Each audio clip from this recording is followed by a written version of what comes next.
Nibandhmala dictation number 18 speed 100 word per minute. Dictation start होगी 5 seconds में। Dictation start. इसके साथ ही अनेक सामाजिक अधिनियमों ने भी जाति व्यवस्था की स्थिरता को प्रतिकूल रूप से प्रभावित किया है। स्टॉप।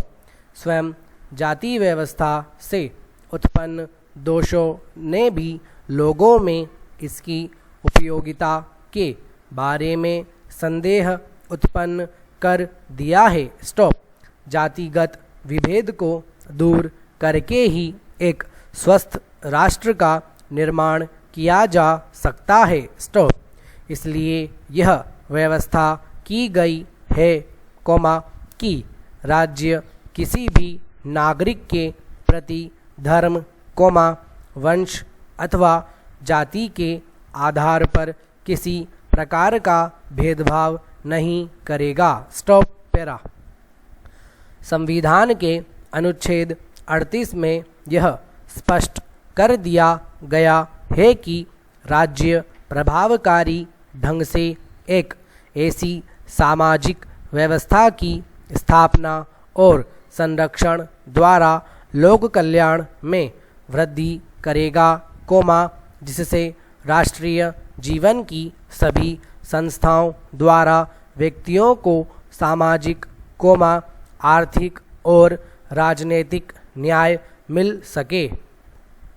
इस भावना के अनुरूप अस्पृश्यता, वैवाहिक निर्योग्यता, स्त्रियों की निम्न स्थिति तथा जन्म पर आधारित सामाजिक विभेदीकरण को समाप्त करने के लिए बहुत से सामाजिक अधिनियम पारित किए गए हैं, जिनसे जाति के आधार स्तंभ तेजी से ढहने लगे हैं। Stop para.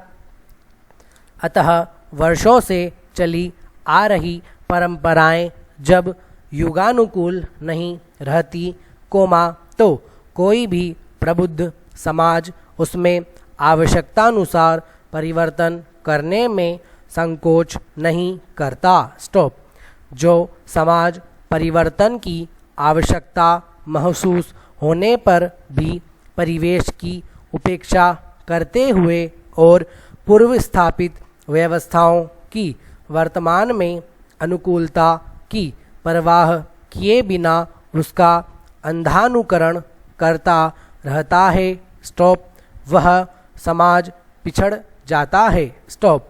वह समाज न केवल अन्य समसामयिक समाजों से अलग थलग पड़ने लगता है, बल्कि उससे सदस्यों के बीच विद्रोह एवं संघर्ष की स्थितियों से उभरने का खतरा भी मंडराने लगता है। Stop para. इस प्रकार महात्मा गांधी के इस कथन को भी नहीं भूला जा सकता है कि जाति प्रथा भारत माता के माथे का कलंक है और वह राष्ट्र जीवित नहीं रह सकता, जहाँ मानव को अछूत समझा जाता हो। स्टॉप। इसके साथ ही जवाहरलाल नेहरू की बातें आज भी प्रासंगिक है। भारत में जाति पाति प्राचीन काल में चाहे कितनी भी उपयोगी रही हो, पर आज सभी प्रकार की उन्नति के रास्ते में भारी बाधा और रुकावट बन गई है। पैरा। आज इसे जड़ से उखाड़कर अपनी सामाजिक रचना को नया रूप देने की आवश्यकता है। Stop para.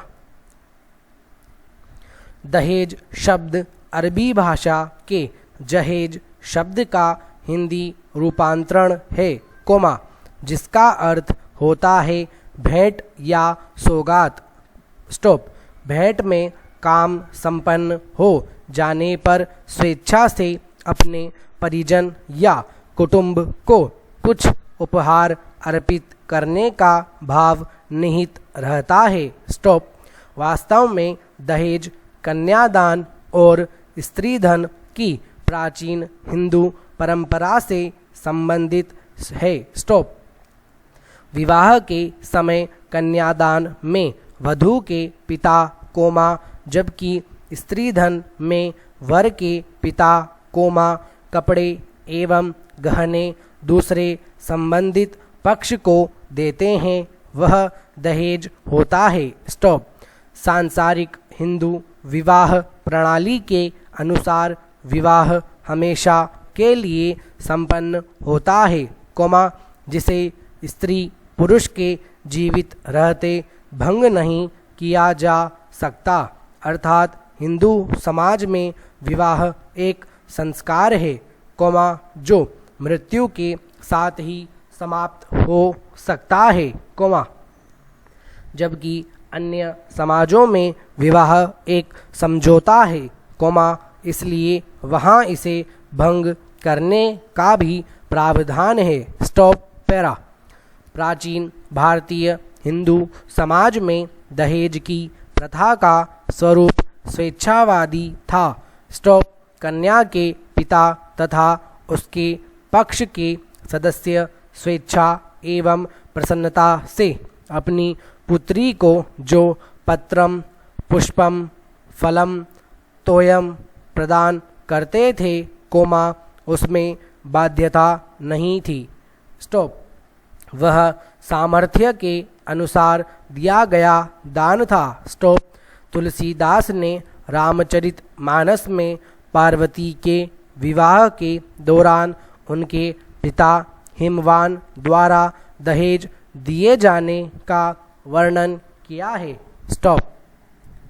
उपरोक्त पंक्तियों का अर्थ है सेविका, सेवक, घोड़े, रथ, हाथी, गाय, वस्त्र आदि बहुत प्रकार की वस्तुओं के साथ साथ अनाज और सोने के बर्तन गाड़ियों में लदवाकर दहेज में दिए गए, कोमा जिनका वर्णन नहीं किया जा सकता। स्टॉप।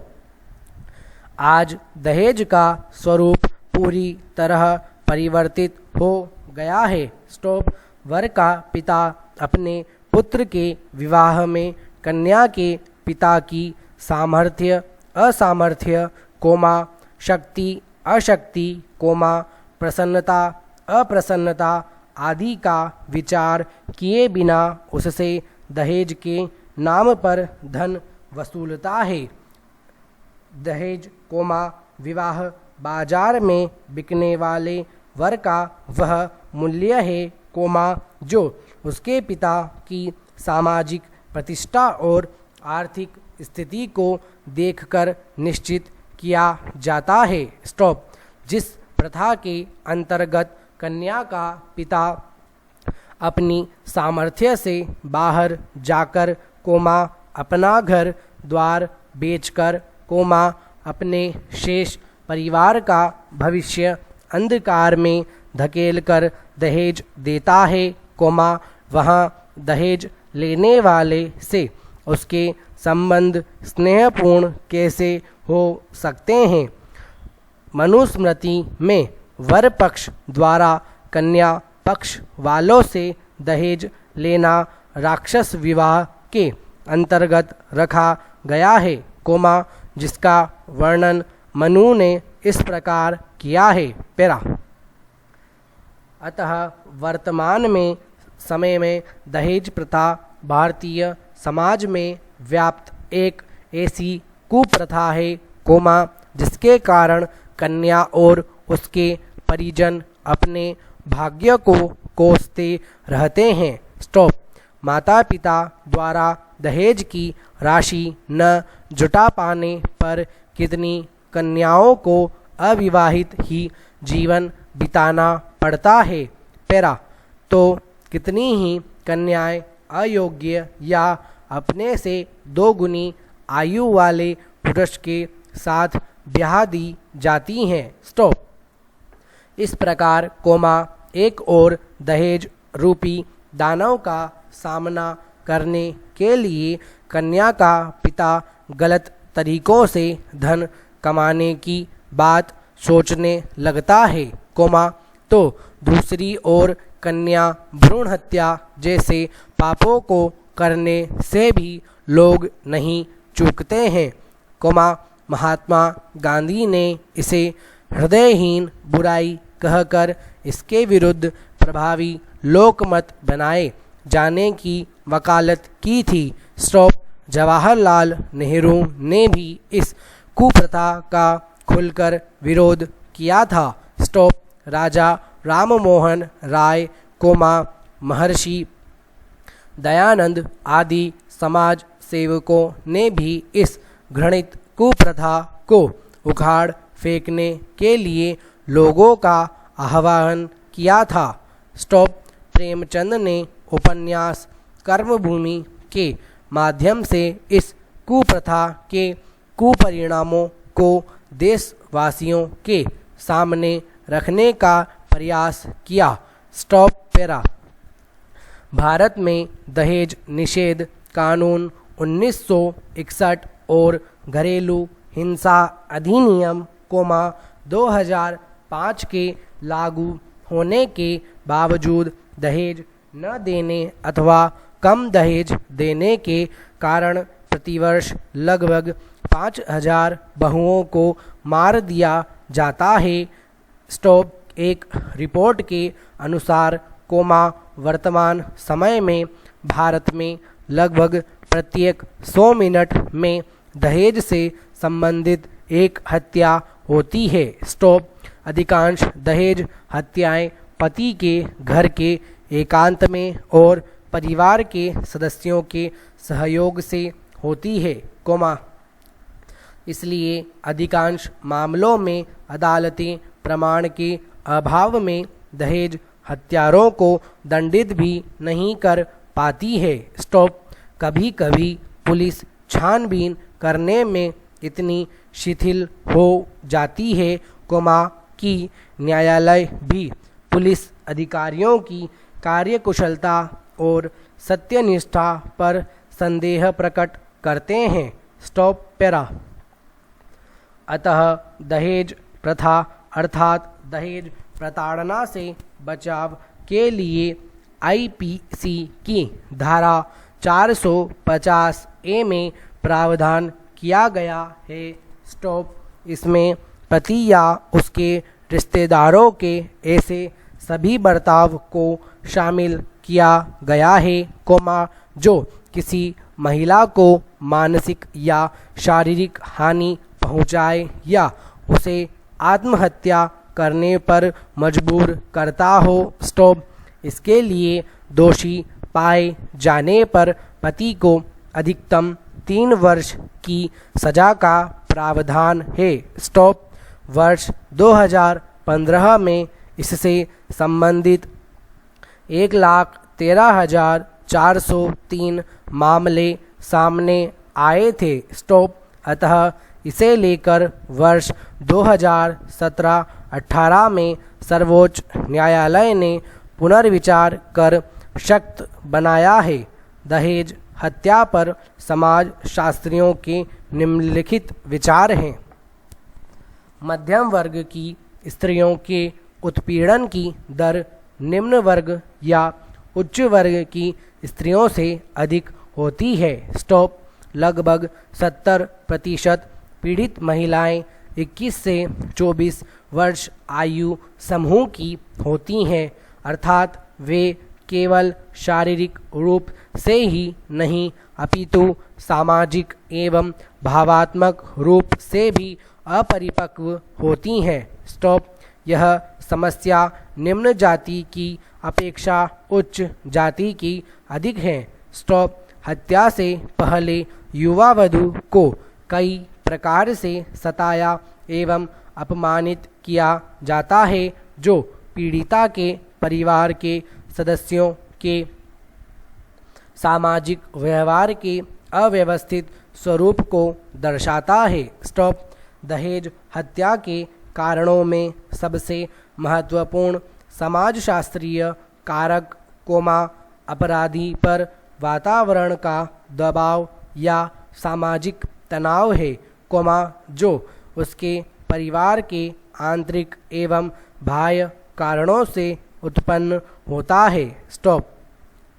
लड़की की शिक्षा के स्तर और दहेज के लिए की गई उसकी हत्या में कोई पारस्परिक संबंध नहीं होता। स्टॉप। नववधू की हत्या में परिवार की रचना निर्णायक भूमिका निभाती है। स्टॉप। अन्य महत्वपूर्ण मनोवैज्ञानिक कारक जैसे हत्यारे का सत्तावादी व्यक्तित्व, कोमा प्रबल प्रकृति और उसके व्यक्तित्व का असमायोजन है। Stop para. दहेज संबंधी कुप्रथा का चरमोत्कर्ष यदि दहेज हत्या है, कोमा तो इसके अतिरिक्त महिलाओं के विरुद्ध हिंसा के अन्य स्वरूपों का प्रदर्शन भी सामने आता है, कोमा जिसमें पत्नी को पीटना, कोमा लैंगिक या अन्य दुर्व्यवहार, कोमा मानसिक एवं शारीरिक प्रताड़ना आदि शामिल है। स्टॉप। भारत की पवित्र धरती से दहेज रूपी विष वृक्ष को समूल उखाड़ फेंकने के लिए देश के युवा वर्ग को आगे आना होगा। स्टॉप। युवाओं के नेतृत्व में गांव-गांव और शहर-शहर में सभाओं का आयोजन करके लोगों को जागरूक करना होगा, कोमा ताकि वे दहेज लेने व देने जैसी बुराइयों से बच सकें। स्टॉप। साथ ही युवाओं को यह प्रण लेना होगा कि हम ना दहेज लेंगे और ना देंगे। स्टॉप। ताकि समाज में लोगों का हृदय परिवर्तन हो सके। स्टॉप। प्रेस और इलेक्ट्रॉनिक मीडिया को भी इस कुप्रथा को दूर करने में खुलकर सहयोग करने की आवश्यकता है। Stop para. इस प्रकार कोमा समाज में फैली सामाजिक बुराई दहेज प्रथा के नाम पर नारियों पर हो रहे अत्याचार को हमें समाप्त करना होगा। Stop para.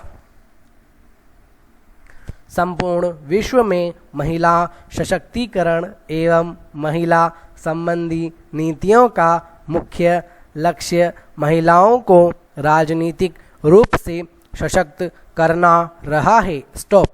विश्व के सबसे बड़े लोकतांत्रिक देश भारत में स्वतंत्रता प्राप्ति के 72 वर्षों बाद भी भारतीय नारी लोकतांत्रिक प्रक्रिया में पीछे छूट गई है। स्टॉप। भारतीय संविधान द्वारा स्त्री पुरुष को समान दर्जा दिए जाने के बाद भी देश की महत्वपूर्ण राजनीतिक संस्थाओं में स्त्री की भागीदारी 20% से भी कम है। Stop para. भारतीय समाज में स्त्रियों के प्रति उपेक्षापूर्ण व्यवहार की समाप्ति एवं उनकी राजनीतिक स्थिति को सुदृढ़ करने के लिए 12 सितंबर 1995 को पहली बार महिला आरक्षण विधेयक लोकसभा में प्रस्तुत किया गया था, जो तब से लेकर आज तक राजनीतिक दलों की राजनीति का शिकार है। स्टॉप। मार्च 2010 में राज्यसभा में यह विधेयक पारित हो जाने के बाद महिलाओं को 33% आरक्षण देने की नीति पर काफ़ी विवाद हो गया। स्टॉप। वर्ष 2017 तक इस विधेयक पर पूर्णतः सहमति नहीं बन पाई। स्टॉप। परिणाम यह हुआ, कि लोकसभा ने इसे भारी मतभेद के कारण अभी तक पारित नहीं किया है। Stop para. महिलाओं को दोयम दर्जे का प्राणी न केवल भारतीय, बल्कि पूरे विश्व के पुरुष प्रधान समाजों में माना जाता रहा है। स्टॉप। यही कारण है कि आज भी विश्व की अधिकांश संसदीय व्यवस्था वाले देशों में महिलाओं की हिस्सेदारी 20% से भी कम है। Stop para.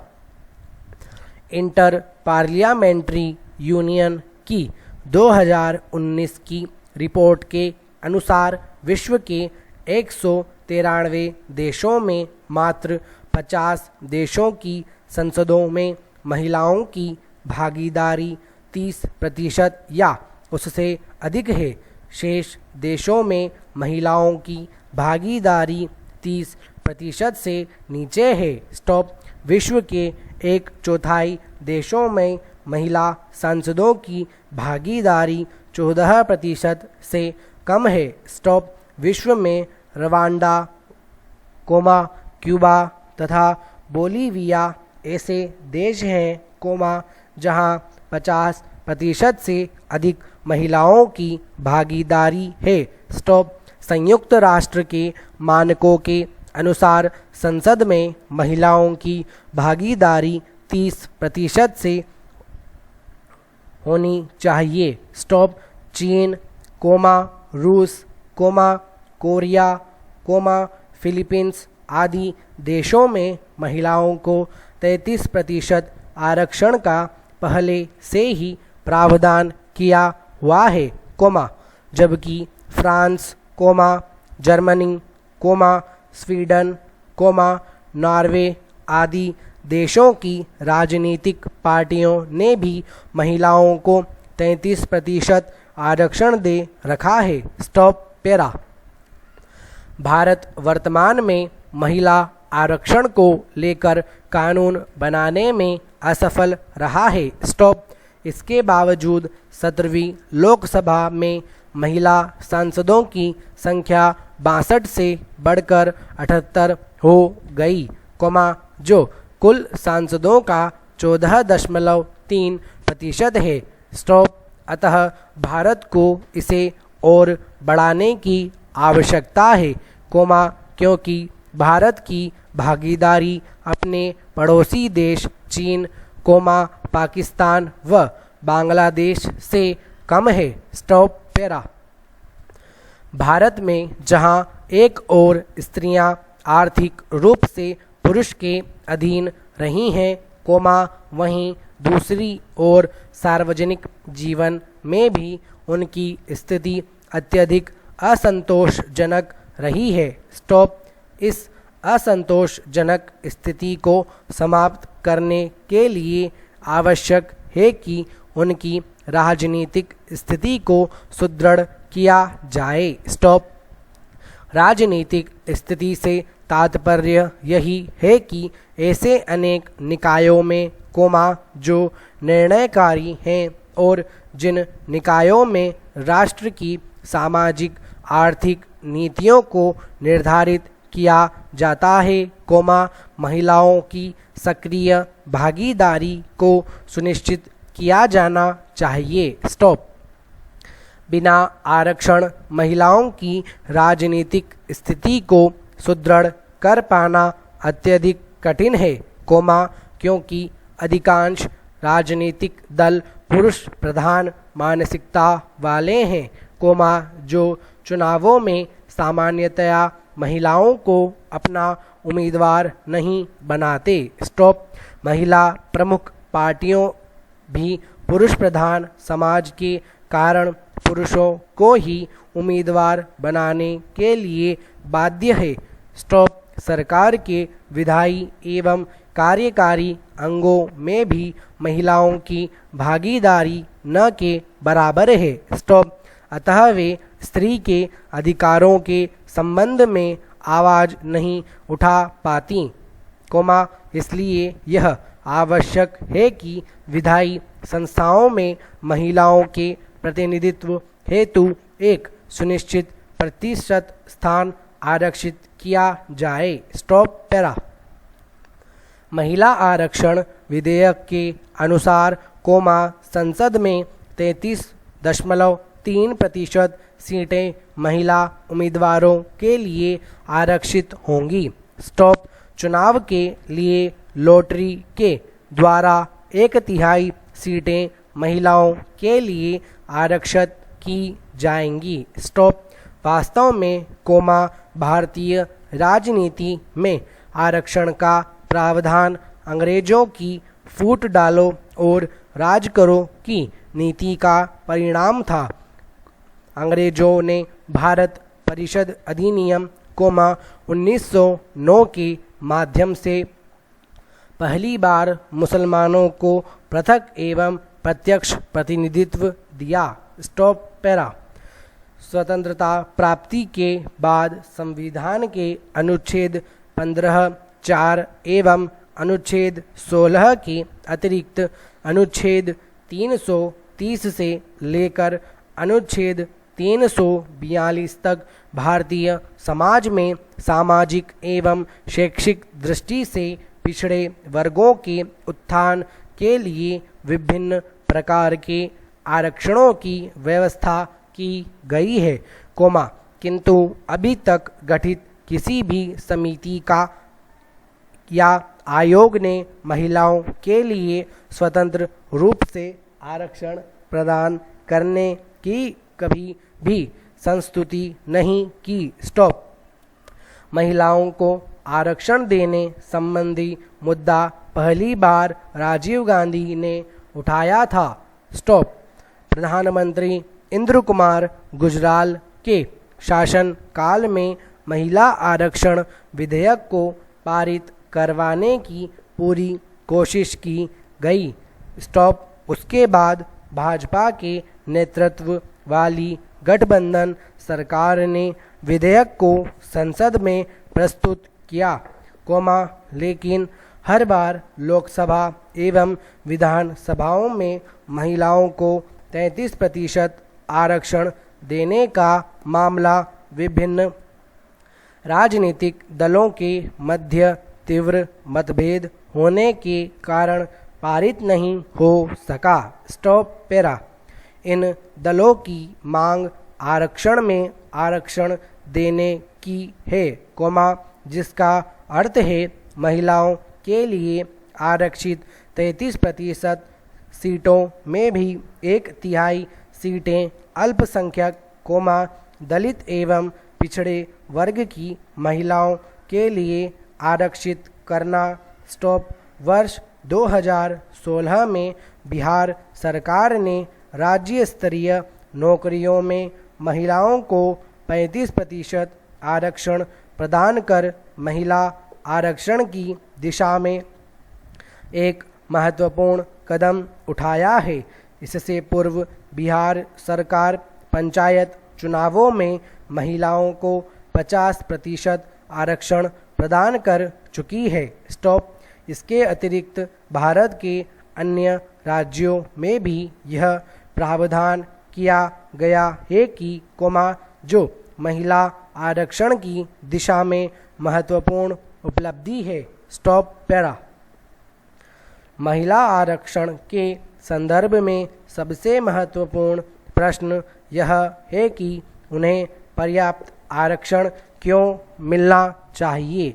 समाज का सुधारवादी या प्रगतिशील वर्ग मानता है कि आरक्षण के माध्यम से पर्याप्त प्रतिनिधित्व प्राप्त होने से समाज का पर्याप्त विकास संभव है, जबकि समाज के रूढ़िवादी वर्ग का मानना है कि विभिन्न क्षेत्रों में महिलाओं के घर से बाहर निकलने पर उसका बुरा प्रभाव पारिवारिक प्रणाली पर पड़ेगा, जिससे समाज के विकास की नींव कमजोर हो जाएगी। Stop para.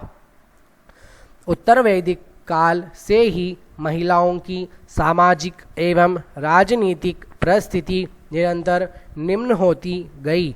मनु जैसे नीति निर्धारक ने तो स्त्रियों के बारे में स्पष्ट रूप से घोषणा कर दी थी। बचपन में स्त्री की रक्षा पिता करता है, जवानी में पति तथा बुढ़ापे में पुत्र, इसलिए स्त्रियां स्वतंत्रता के योग्य ही नहीं है। स्टॉप। धीरे धीरे मध्यकाल तक आते आते उनके सभी अधिकार छीन लिए गए। स्टॉप। उन्हें पुरुषों के उपयोग की वस्तु मात्र बना दिया गया। स्टॉप।